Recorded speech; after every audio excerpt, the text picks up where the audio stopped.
सुरेखा ने अपनी जेठानी रागिनी के हाथ से कपड़ों की टोकरी छीन ली और उसे जोर से थप्पड़ मार दिया। दीदी, मैंने कितनी बार कहा है तुमसे कि मेरी मशीन को हाथ मत लगाया करो, लेकिन तुमको मेरी बात समझ ही नहीं आती। थप्पड़ की आवाज़ इतनी तेज थी कि पास के कमरे में बैठी रागिनी की बेटी अर्पिता दौड़कर बाहर आ गई। उसने अपनी माँ को गाल पकड़कर खड़े देखा तो उसकी आंखों में आंसू आ गए। चाची, आपने मम्मी को क्यों मारा? अर्पिता चीखी। सुरेखा ने उसे घूरते हुए कहा, तुम बड़ों के बीच में मत बोलो। अर्पिता ने गुस्से में कहा, जब बड़े गलत कर रहे हों तो बच्चे भी बोलते हैं। तभी रागिनी ने दौड़कर अर्पिता का मुंह अपने हाथ से बंद कर दिया और उसे कमरे में ले गई। लेकिन अर्पिता का गुस्सा शांत नहीं हुआ। मम्मी, आपने चाची को कुछ क्यों नहीं कहा? पापा ने भी कुछ नहीं कहा। दादू दादी सब सामने खड़े थे, फिर भी किसी ने चाची को नहीं रोका। आखिर क्यों? रागिनी की आंखें भर आई। उसने बेटी के सिर पर हाथ फेरते हुए कहा, बेटी, कुछ बातें ऐसी होती हैं जिन्हें जानने के बाद इंसान अपने ही परिवार से डरने लगता है। अर्पिता ने पूछा, लेकिन मम्मी, चाची से डरने की क्या वजह है? कुछ पल वो चुप रही, फिर उसने कहा, बस इतना समझ लो कि सुरेखा ने इस घर की ऐसी कमजोरी अपने हाथ में ले ली है जिसके बारे में बाहर की दुनिया तो क्या, घर के लोग भी खुलकर बात करने से डरते हैं। अर्पिता ने माँ की आंखों में पहली बार ऐसा डर देखा था। वो कुछ और पूछती उससे पहले बाहर से सुरेखा की आवाज़ आई, दीदी, मेरी चाय अभी तक क्यों नहीं आई? रागिनी तुरंत उठ खड़ी हुई। अर्पिता ने उसका हाथ पकड़ लिया और कहा, मम्मी, आप कहीं नहीं जाएंगी, आज चाची खुद अपनी चाय बनाएंगी। रागिनी घबरा गई। उसने बेटी को समझाते हुए कहा, नहीं अर्पिता, ऐसा मत करना, तुम नहीं जानती तुम्हारी चाची क्या क्या कर सकती हैं। अर्पिता ने दृढ़ आवाज में कहा, मम्मी, अब मैं जानना चाहती हूँ। रागिनी ने घबरा कर दरवाज़ा बंद किया और फुसफुसाते हुए बोली, तुम्हें मेरी कसम है, इस मामले में मत पड़ना। अर्पिता कुछ पल अपनी माँ को देखती रही। माँ की आंखों में दर्द था, लेकिन उस दर्द के पीछे कोई बहुत बड़ा राज छिपा था। उधर बाहर सुरेखा अपने कमरे में बैठी मोबाइल पर किसी से बात कर रही थी। उसके चेहरे पर वही कठोरता थी, लेकिन फ़ोन पर उसकी आवाज़ अचानक बदल गई। हाँ, अभी तक सब मेरे काबू में है, लेकिन अर्पिता को शक हो गया है। दूसरी तरफ से जो भी कहा गया वो सुनकर सुरेखा कुछ पल चुप रही, फिर बोली, नहीं, उसे सच पता नहीं चलना चाहिए। अगर उसे वो पुरानी बात पता चल गई तो इतने सालों से बनाया गया मेरा पूरा खेल खत्म हो जाएगा। उसने फ़ोन काटा और कुछ देर तक खामोश बैठी रही। तभी दरवाजे के बाहर किसी के कदमों की आहट हुई। सुरेखा ने तुरंत मोबाइल छिपा लिया। दरवाज़ा खुला तो सामने उसके पति रोहन खड़े थे। सुरेखा ने सामान्य बनने की कोशिश करते हुए पूछा, आप यहाँ पर क्यों आए हो? रोहन ने उसकी तरफ गंभीर नज़रों से देखा और कहा, सुरेखा, अर्पिता अब बड़ी हो गई है, ज़्यादा दिन तक हम उससे सच नहीं छिपा पाएंगे। सुरेखा का चेहरा सफ़ेद पड़ गया। उसने धीरे से कहा, आपको अर्पिता की चिंता है या इस घर की?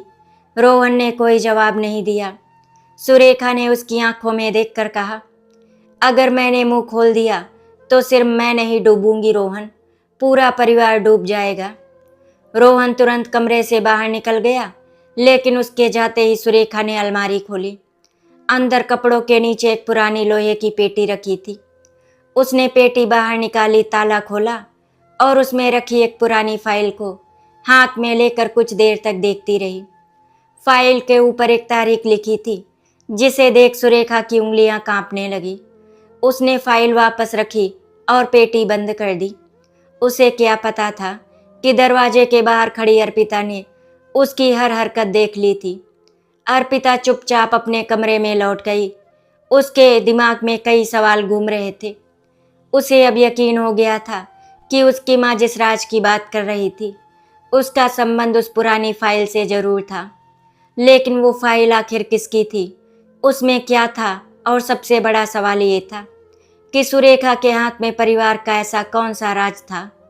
रात को पूरा परिवार खाना खाने के लिए बैठा। सुरेखा हमेशा की तरह सबसे पहले बैठी और रागिनी सबको खाना परोसने लगी। अर्पिता चुपचाप सबके चेहरों को देख रही थी। दादू खाना खाते हुए भी सुरेखा की तरफ देखने से बच रहे थे। दादी के हाथ कांप रहे थे। पापा कई बार कुछ कहने के लिए मुंह खोलते, लेकिन फिर चुप हो जाते। चाचू की नज़रें जमीन पर थी। अर्पिता को अब साफ महसूस हो रहा था कि ये सिर्फ डर नहीं था, इस परिवार के हर सदस्य के दिल में कोई ऐसा सच दफन था जिसका नाम लेते ही सबकी जिंदगी बदल सकती थी। अचानक सुरेखा ने अर्पिता की तरफ देखा और बोली, तुम मुझे इतनी देर से क्यों देख रही हो? अर्पिता ने शांत स्वर में कहा, चाची मैं तो बस ये सोच रही थी कि सब लोग आपसे इतना डरते क्यों हैं। मेज पर अचानक सन्नाटा छा गया। रागिनी के हाथ से चम्मच गिर गया। दादू ने सिर उठा लिया। दादी ने घबराकर अर्पिता की तरफ देखा। पापा ने तुरंत कहा, अर्पिता ऐसी बातें नहीं करते, लेकिन अर्पिता ने पहली बार अपने पिता की आंखों में डर देखा था। सुरेखा मुस्कुराई। वो मुस्कान इतनी अजीब थी कि अर्पिता के भीतर तक सिहरन दौड़ गई। उसने कहा, अगर सच जानना ही चाहती हो अर्पिता, तो आज रात अपने दादू से पूछ लेना कि कुछ साल पहले उस रात क्या हुआ था। ये सुनते ही दादू के हाथ से पानी का गिलास छूटकर जमीन पर गिर गया और उसी पल अर्पिता समझ गई, उस रात का राज ही सुरेखा का असली मायाजाल था। दादू के हाथ से गिलास गिरते ही पूरे कमरे में ऐसी खामोशी छा गई जैसे किसी ने अचानक सबकी आवाज़ छीन ली हो। अर्पिता की नज़रें दादू के चेहरे पर टिक गई। उसके माथे पर पसीने की बूंदें आ गई थी और हाथ बुरी तरह कांप रहे थे। अर्पिता ने बेचैनी से पूछा, दादू उस रात क्या हुआ था? चाची ने ऐसा क्या किया था या ऐसा क्या देखा था जिसके कारण आज तक पूरा परिवार उनसे डरता है? उसके पापा ने तुरंत कहा, अर्पिता बस करो, ये बात यहीं पर ख़त्म कर दो। अर्पिता ने पहली बार अपने पिता की तरफ नाराज़गी से देखा और बोली, नहीं पापा, ये बात ख़त्म नहीं होगी। कल चाची ने मम्मी को थप्पड़ मारा और आज पता चल रहा है कि पुराना कोई राज है जिसकी वजह से आप सब चुप हैं। अगर मम्मी मेरी जगह होती और मैं उनकी जगह, तो क्या आप तब भी चुप रहते? दीपक की आंखें झुक गई।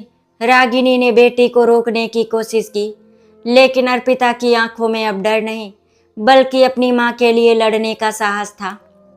तभी सुरेखा कुर्सी से उठी और बोली, बहुत होशियार बन रही हो अर्पिता। तुम्हें लगता है कि 2 सवाल पूछकर तुम मुझे हरा दोगी? इस घर में जो कुछ भी है वो मेरी वजह से बचा हुआ है। अगर मैं चाहूँ तो तुम्हारे दादी दादू, तुम्हारे पापा और चाचू, किसी की भी जिंदगी बर्बाद कर सकती हूँ। अर्पिता ने उसकी आंखों में देखते हुए कहा, तो फिर आज सच बता ही दीजिए चाची, आखिर ऐसा क्या है आपके पास? सुरेखा कुछ पल उसे घूरती रही और फिर बिना कुछ बोले अपने कमरे में चली गई। उस रात अर्पिता को नींद नहीं आई। उसकी आंखों के सामने बार बार दादू का कांपता हुआ चेहरा और सुरेखा के शब्द घूम रहे थे। आधी रात के करीब उसने देखा कि उसकी माँ रागिनी धीरे से कमरे से बाहर निकल रही हैं। अर्पिता भी उसके पीछे पीछे चली गई।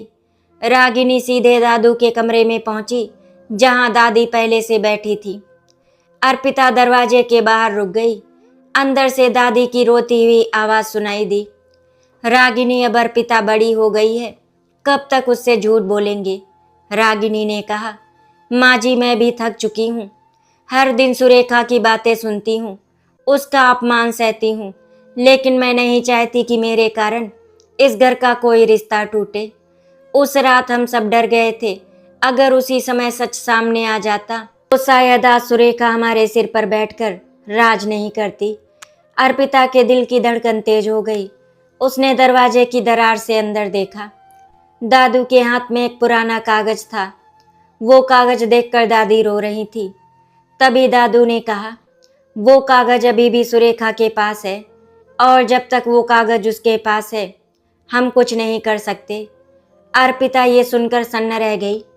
उसने सोचा कि अगर वो कागज सुरेखा चाची के पास है तो उसमें ज़रूर कुछ ऐसा लिखा होगा जो पूरे परिवार को मुसीबत में डाल सकता है। अगली सुबह अर्पिता ने अपने पापा को अकेले में रोक लिया। पापा मुझे सच जानना है, दीपक ने नजरें चुराते हुए कहा। बेटी कुछ सच ऐसे होते हैं जिन्हें जानना जरूरी नहीं होता, अर्पिता ने कहा। लेकिन झूठ के साथ जीना भी तो जिंदगी नहीं होती। दीपक की आंखें भर आई। उन्होंने बेटे के सिर पर हाथ रखा और बोले, तुम्हारी माँ ने इस घर के लिए बहुत कुछ सहा है। मैंने अपनी पत्नी को हर दिन टूटते देखा है, लेकिन मैं चाह कर भी उसे बचा नहीं पाया। अर्पिता ने पूछा, क्यों पापा? दीपक कुछ देर चुप रहे, फिर बोले, क्योंकि तुम्हारी चाची ने तुम्हारे चाचू रोहन की जिंदगी से जुड़ी ऐसी बात हमारे सामने रख दी थी, जिसके कारण हम सब मजबूर हो गए। अर्पिता ने पूछा, चाचू की जिंदगी से जुड़ी कौन सी बात? दीपक ने गहरी सांस लेकर कहा, कुछ साल पहले रोहन पर चोरी का बहुत बड़ा आरोप लगा था। उस समय हमारे परिवार की इज्जत, तुम्हारे चाचू का भविष्य और तुम्हारे दादू की पूरी जिंदगी खतरे में थी। सुरेखा ने कहा था कि उसके पास उस मामले का सबूत है। उसने हमसे वादा किया कि वो सबूत छिपा देगी, लेकिन बदले में उसने घर के हर फैसले पर अपना अधिकार मांग लिया। अर्पिता के पैरों तले जमीन खिसक गई। लेकिन पापा, अगर चाचू निर्दोष थे तो फिर आप सबने पुलिस के सामने सच क्यों नहीं बताया? दीपक की आंखों से आंसू निकल आए। उन्होंने कहा, क्योंकि हमें डर था कि अगर सुरेखा ने वो कागज और वो रिकॉर्डिंग बाहर कर दी तो रोहन को जिंदगी भर के लिए जेल जाना पड़ सकता था। अर्पिता ने तुरंत पूछा, लेकिन चाचू ने ऐसा क्या किया था? दीपक ने सिर हिलाते हुए कहा, यही तो असली बात है। रोहन ने कुछ भी नहीं किया था। उस रात जो हुआ उसमें किसी और का हाथ था। अर्पिता के मन में सवाल उठा कि अगर रोहन निर्दोष था तो असली दोषी कौन था? उसने पापा से पूछा, कौन था वो पापा? दीपक ने जवाब देने से पहले दरवाजे की तरफ देखा। तभी बाहर से किसी चीज के गिरने की आवाज आई। दोनों तुरंत बाहर निकले, लेकिन गलियारा खाली था। अर्पिता ने फर्श पर देखा तो एक पुरानी चाबी पड़ी थी। उसने चाबी उठाई और पूछा, पापा ये किसकी है? दीपक का चेहरा देखते ही अर्पिता समझ गई कि वो चाबी साधारण नहीं थी। दीपक ने घबरा कर कहा, इसे मुझे दे दो। अर्पिता ने चाबी अपनी मुट्ठी में कस ली और बोली, नहीं पापा, अब नहीं।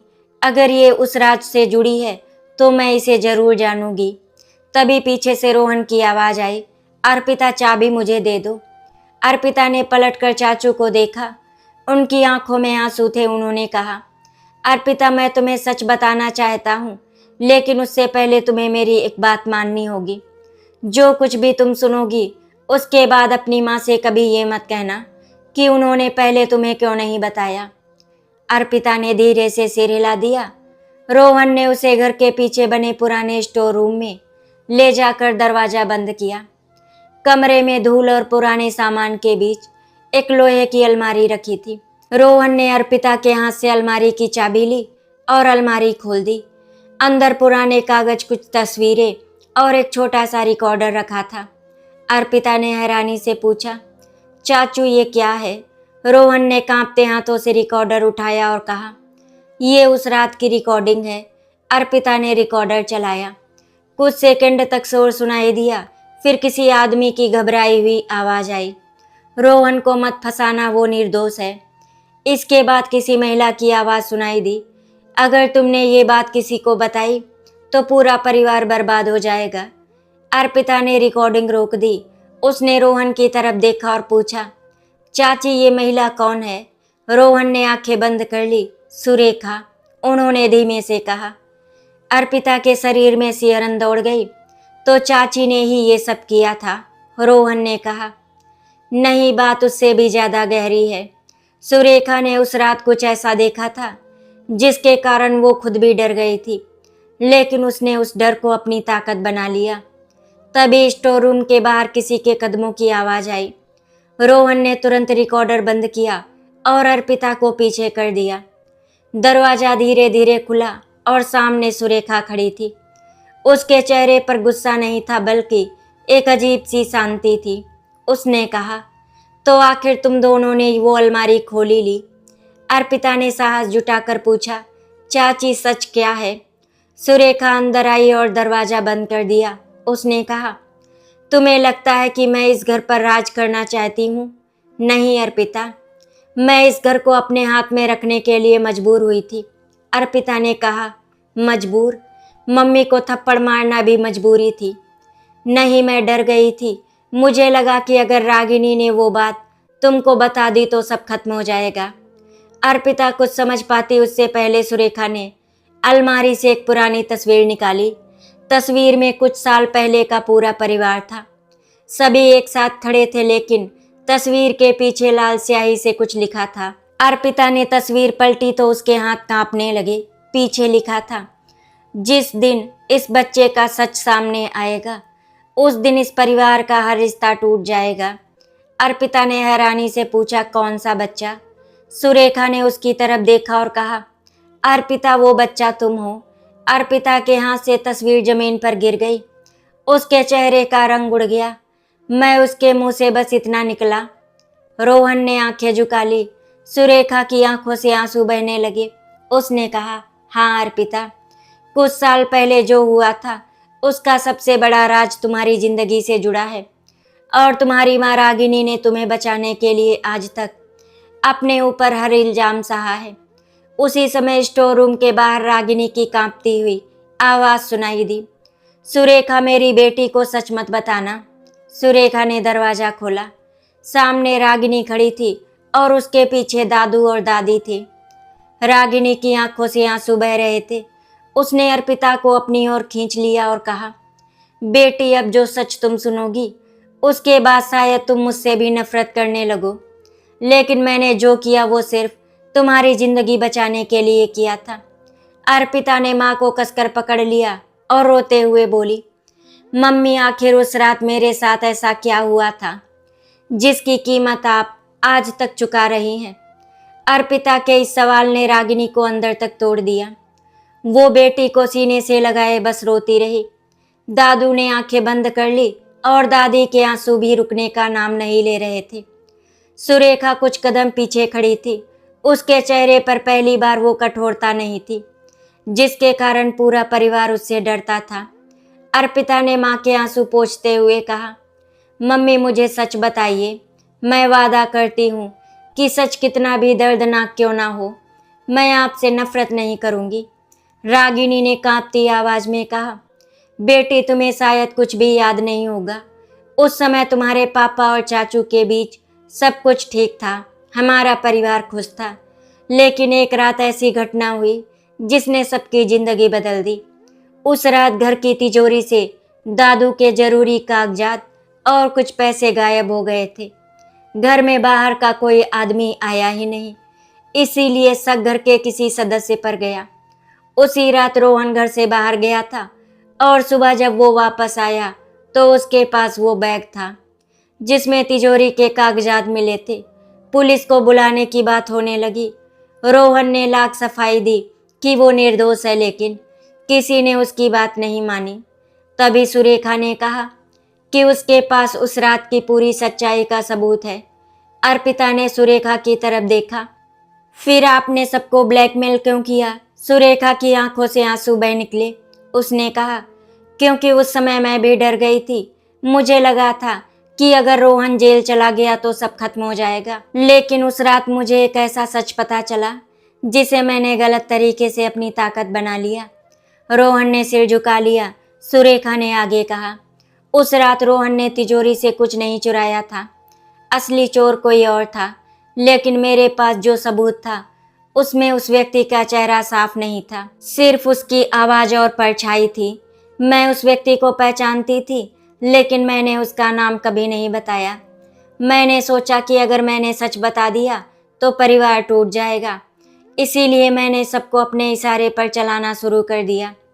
मैंने तुम्हारे दादू से कहा कि अगर मेरी बात नहीं मानी गई तो मैं वो रिकॉर्डिंग पुलिस को दे दूंगी। मैंने तुम्हारी दादी से कहा कि अगर उन्होंने मेरा विरोध किया तो रोहन जेल जाएगा। तुम्हारे पापा को मैंने तुम्हारी जिंदगी की कसम देकर चुप कराया और तुम्हारी मम्मी को डराया कि अगर उसने किसी को सच बताया तो सबसे पहले तुम्हें नुकसान होगा। धीरे धीरे मेरा डर इस घर की दीवारों में बस गया। अर्पिता ने कांपती आवाज में पूछा, लेकिन मम्मी ने तो कभी किसी को नहीं बताया कि आपको उनसे डराया जाता है, रागिनी ने कहा। क्योंकि सुरेखा ने मुझे तुम्हारी जान का डर दिखाया था। अर्पिता की आंखों से आंसू निकल पड़े। मेरी जान का? रागिनी ने सिर हिलाया। हाँ बेटी, तुम्हें शायद याद नहीं होगा, लेकिन उस घटना के कुछ दिन बाद तुम्हें स्कूल से लौटते समय कोई आदमी अपने साथ ले जाने की कोशिश कर रहा था। सौभाग्य से तुम्हारे पापा समय पर पहुंच गए थे। उसके बाद सुरेखा ने मुझे एक कागज दिखाकर कहा था कि अगर मैंने उसके खिलाफ आवाज़ उठाई तो अगली बार वो तुम्हें नहीं बचाएगी। मैं माँ थी, कैसे जोखिम लेती, इसीलिए मैंने हर अपमान सह लिया। उसने मुझे काम करने के लिए मजबूर किया, सबके सामने डांटा, कई बार अपमानित किया, लेकिन मैं सिर्फ तुम्हारा चेहरा देखकर चुप हो जाती थी। ये सुनकर अर्पिता अपनी माँ के पैरों से लिपट कर रोने लगी। मम्मी, आपने मेरे लिए इतना सब सहा और मुझे कभी पता भी नहीं चलने दिया। रागिनी ने उसके सिर पर हाथ फेरते हुए कहा। बच्चे की आंखों में दर्द देखकर माँ खुद टूट जाती है, दादू ने भारी आवाज में कहा। अब मेरी बारी है सच बताने की। अर्पिता ने उनकी तरफ देखा। दादू ने कहा, उस रात तिजोरी से जो कागज गायब हुए थे वे सिर्फ पैसों के या कागज नहीं थे, उनमें हमारी पुश्तैनी जमीन के असली दस्तावेज थे।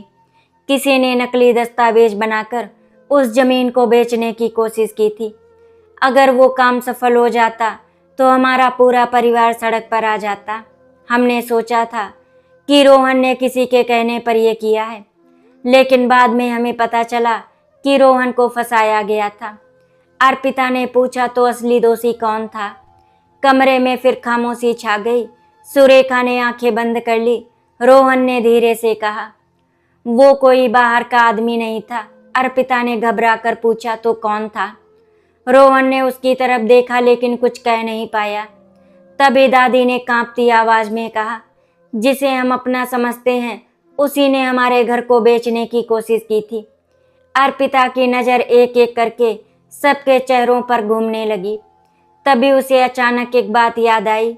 चाची ने उस दिन फ़ोन पर कहा था कि अगर वो पुरानी फाइल बाहर आ गई तो पूरा खेल खत्म हो जाएगा, और पापा ने भी कहा था कि असली बात किसी और से जुड़ी है।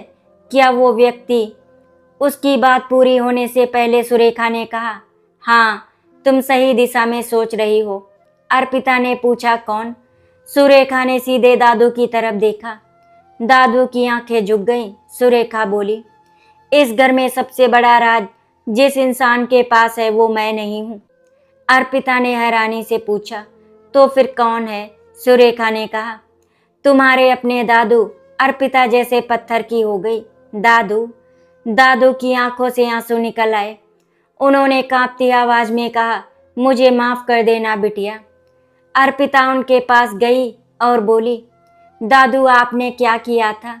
दादू ने सिर झुकाकर कहा, मुझे पता चल गया था कि परिवार का एक सदस्य जमीन के कागजात बेचने की कोशिश कर रहा है। वो सदस्य कौन था ये जानने के बाद दादू ने पुलिस में जाने की बजाय परिवार की इज्जत बचाने का फैसला किया, लेकिन उसी गलती ने सुरेखा को मौका दे दिया। सुरेखा ने उस घटना का एक हिस्सा अपने हाथ में ले लिया और बाकी कहानी अपने हिसाब से बदलकर सबको डराने लगी। अर्पिता ने पूछा, लेकिन दादू, अगर आपको असली सच पता था तो आपने चाची को क्यों नहीं रोका? दादू रोते हुए बोले, क्योंकि तुम्हारे चाचू को बचाने के लिए मुझे एक झूठ बोलना पड़ा था। मैंने पुलिस के सामने कहा कि उस रात रोहन मेरे कहने पर घर से बाहर गया था, लेकिन सच ये था कि रोहन तुम्हें ढूंढने गया था। अर्पिता चौंक गई। मुझे? रोहन ने सिर उठाया। उसकी आंखों में आंसू थे। हाँ, उस रात तुम घर से गायब हो गई थी। तुम्हारी माँ रागिनी तुम्हें ढूंढते ढूंढते बेहोश हो गई थी। मैं तुम्हें ढूंढने निकला था, उसी दौरान किसी ने मुझे वो बैग पकड़ाकर फंसा दिया। जब मैं वापस आया तो पुलिस घर में थी। अर्पिता को जैसे अचानक अपने बचपन की धुंधली याद आने लगी। एक अंधेरा रास्ता, किसी आदमी का हाथ, किसी की आवाज़ और फिर अपनी माँ की गोद। उसने अपना सिर पकड़ लिया। मम्मी, मुझे थोड़ा थोड़ा याद आ रहा है। रागिनी घबरा कर उसके पास आई। क्या याद आ रहा है? अर्पिता ने कांपते हुए कहा, उस रात मुझे किसी ने घर के पीछे वाले रास्ते पर बुलाया था। उसने कहा था कि दादू ने मुझे बुलाया है। सबके चेहरे पर डर फैल गया। सुरेखा ने तुरंत अलमारी से वही पुराना रिकॉर्डर निकाला और उसकी रिकॉर्डिंग चलाई। इस बार आवाज़ पहले से ज़्यादा साफ थी। वो आदमी कह रहा था, बच्ची को यहाँ से दूर ले जाओ वरना सब कुछ खत्म हो जाएगा। फिर दूसरी आवाज़ आई, नहीं मैं बच्ची को नुकसान नहीं पहुँचाऊँगा। इसके बाद अचानक दरवाज़ा बंद होने की आवाज़ आई और रिकॉर्डिंग खत्म हो गई। अर्पिता ने पूछा, वो दूसरी आवाज़ किसकी थी? सुरेखा ने रिकॉर्डर बंद कर दिया। उसकी आंखों में डर लौट आया। उसने कहा, यही वो आवाज़ है जिसे पहचानने के बाद मैंने सबको अपना गुलाम बना लिया था। अर्पिता ने पूछा, किसकी आवाज़ थी? सुरेखा ने धीरे धीरे सिर उठाया और बोली, तुम्हारे पापा दीपक की। रागिनी चीख पड़ी, सुरेखा झूठ मत बोलो। दीपक का चेहरा बिल्कुल सफ़ेद पड़ चुका था। अर्पिता ने अपने पिता की तरफ देखा और पूछा, पापा क्या उस रात आप वहाँ थे? अर्पिता की कांपती हुई आवाज़ सुनकर दीपक की आंखों से आंसू बह निकले। कुछ पल तक वो अपनी बेटी की तरफ देखते रहे, फिर उन्होंने सिर झुका लिया। रागिनी तुरंत उनके सामने आकर खड़ी हो गई और बोली, दीपक अब चुप मत रहिए, हम सब इस डर में जी रहे हैं। अर्पिता अब बच्ची नहीं है, उसे सच जानने का पूरा अधिकार है। दीपक ने कांपती आवाज़ में कहा, हाँ अर्पिता, मैं उस रात वहाँ था, लेकिन मैंने तुम्हें घर से बाहर नहीं बुलाया था, मैं तुम्हें बचाने गया था। अर्पिता ने रोते हुए कहा, तो फिर मेरी आवाज़ उस रिकॉर्डिंग में क्यों है? मुझे वहाँ कौन लेकर गया था? दीपक ने आंखें बंद करके कहा, जिसने तुम्हें बुलाया था उसने मेरी आवाज़ की नकल की थी। मैं जब वहाँ पहुँचा तो तुम रो रही थी। मैंने तुम्हें अपनी गोद में उठाया और घर लेकर आया। उसी दौरान मुझे वो बैग मिला जिसमें ज़मीन के कागज़ रखे थे। मैं समझ गया था कि किसी ने जानबूझकर रोहन को फंसाया है, लेकिन इससे पहले कि मैं किसी को कुछ बता पाता, सुरेखा वहाँ पहुँच गई। उसने सब देख लिया। सुरेखा बोली, और मैंने सबको बचाने के नाम पर पूरे परिवार को अपने डर में कैद कर लिया। अर्पिता की आंखों से लगातार आंसू बह रहे थे। उसने सुरेखा से पूछा, अगर आपको डर था तो आपने मम्मी को इतना क्यों सताया? उन्हें थप्पड़ क्यों मारा? उन्होंने तो हमेशा आपका साथ दिया। सुरेखा फूट फूट कर रो पड़ी। उसने रागिनी के सामने हाथ जोड़ दिए और कहा, मुझे माफ़ कर दो दीदी, तुम्हें थप्पड़ मारने का मेरे पास कोई बहाना नहीं था। तुमने मेरा सबसे ज़्यादा साथ दिया और मैंने तुम्हें ही सबसे ज़्यादा दर्द दिया। जब भी मुझे डर लगता था कि सच सामने आ जाएगा, मैं तुम्हें डराने लगती थी। मुझे लगता था कि अगर तुम चुप रहोगी तो मेरा घर बचा रहेगा। रागिनी ने उसे कुछ पल तक देखा। उसके चेहरे पर वर्षों का दर्द था। उसने कहा, सुरेखा तुम्हारी गलती बहुत बड़ी है, लेकिन आज पहली बार तुमने सच स्वीकार किया है। मैं तुम्हें माफ़ तभी कर सकती हूँ जब तुम इस घर के सामने पूरी सच्चाई रखोगी। सुरेखा ने सिर हिलाया और दादू की तरफ देखा। उसने कहा, पापा जी, अब वो पुरानी फाइल सबके सामने रख दीजिए। दादू धीरे धीरे अपने कमरे में गए और वो पुरानी लोहे की पेटी लेकर लौटे। उन्होंने पेटी सबके सामने रखी और उसमें से एक फाइल निकाली। फाइल के अंदर ज़मीन के असली कागज़, कुछ पुराने दस्तावेज और एक पत्र था। दादू ने पत्र अर्पिता को देते हुए कहा, ये उस रात से पहले का पत्र है। इसमें उस आदमी का नाम है जिसने हमारे परिवार की ज़मीन हड़पने की कोशिश की थी। अर्पिता ने कांपते हाथों से पत्र खोला। उसमें लिखा था कि परिवार का एक पुराना कारोबारी साझेदार नकली दस्तावेज तैयार करके ज़मीन अपने नाम करवाना चाहता था। उसने रोहन को इस काम में फंसाने की कोशिश की थी, लेकिन उसी रात उसकी साजिश का पता चल गया था।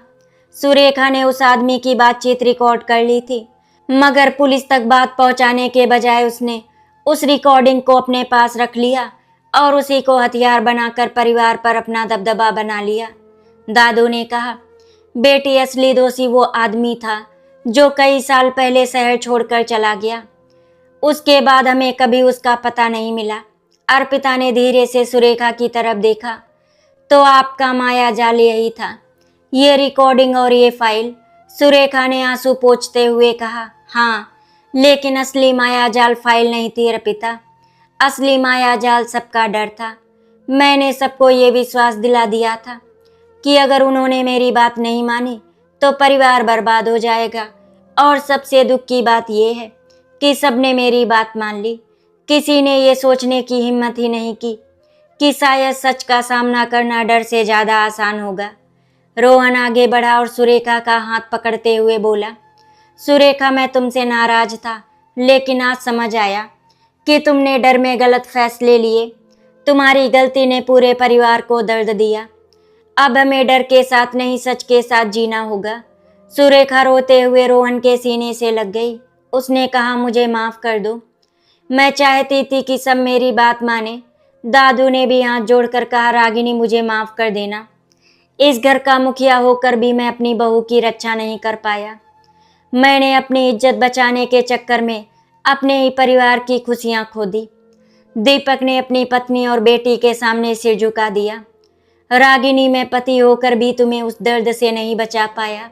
मैं हर दिन तुम्हें चुपचाप काम करते देखता था, सुरेखा की बातें सुनता था, तुम्हारी आंखों में आंसू देखता, फिर भी चुप रहता था। मुझे डर था कि अगर मैंने आवाज़ उठाई तो परिवार टूट जाएगा। लेकिन आज समझ आया कि परिवार आवाज़ उठाने से नहीं टूटता, अन्याय सहने से भी टूटता है। रागिनी ने दीपक की तरफ देखा और कहा, अब बीता हुआ समय वापस नहीं आएगा, लेकिन अगर आज से इस घर में किसी के साथ अन्याय हुआ तो हम सब मिलकर उसके खिलाफ खड़े होंगे। अगली सुबह घर का माहौल बिल्कुल बदल चुका था। रागिनी हमेशा की तरह सुबह जल्दी उठी, लेकिन इस बार जब वो रसोई में पहुंची तो सुरेखा पहले से वहां खड़ी थी। रागिनी ने उसकी तरफ देखा। सुरेखा की आंखों में शर्म थी। दोनों के बीच कोई बड़ी बात नहीं हुई, लेकिन उस सुबह पहली बार रसोई में डर नहीं था। वहां दो औरतें थीं जिन्होंने अपने अपने दर्द को समझ लिया था। दादू ने नाश्ते की मेज पर परिवार के सामने कहा, आज से इस घर में कोई किसी को डराकर अपनी बात नहीं मनवाएगा। जो बात होगी सबके सामने होगी। सुरेखा ने सिर झुका लिया। अर्पिता ने मां की तरफ देखा और उसके चेहरे पर वर्षों बाद एक हल्की मुस्कान दिखाई दी। कुछ दिनों बाद सुरेखा खुद पुलिस के पास गई और उसने वो रिकॉर्डिंग, फाइल और सारे दस्तावेज अधिकारियों को सौंप दिए। उसने अपने हिस्से की गलती भी स्वीकार की। परिवार ने कानूनी प्रक्रिया में पूरा सहयोग किया। पुराना मामला आखिरकार साफ हुआ और रोहन पर लगा शक हमेशा के लिए खत्म हो गया। एक शाम अर्पिता छत पर अपनी माँ के साथ बैठी थी। उसने अपनी माँ के कंधे पर सिर रखते हुए कहा, मम्मी, अब आपको किसी से डरने की जरूरत नहीं है। रागिनी मुस्कुराई और बोली, अब मुझे डर नहीं लगता बिटिया, क्योंकि अब मुझे पता है कि मेरा परिवार मेरे साथ खड़ा है। अर्पिता ने आसमान की तरफ देखते हुए कहा, कभी कभी घर को तोड़ने वाला कोई बाहर का दुश्मन नहीं होता, हमारा अपना डर होता है। और जब डर खत्म हो जाए तो माया जाल भी टूट जाता है। इस तरह सुरेखा चाची का माया जाल टूट गया। आशा करती हूँ आपको हमारी कहानी अच्छी लगी होगी। अगर आपको हमारी कहानी अच्छी लगी तो वीडियो को लाइक एंड शेयर करें, चैनल को सब्सक्राइब करें। वीडियो देखने के लिए आप सभी का बहुत बहुत धन्यवाद।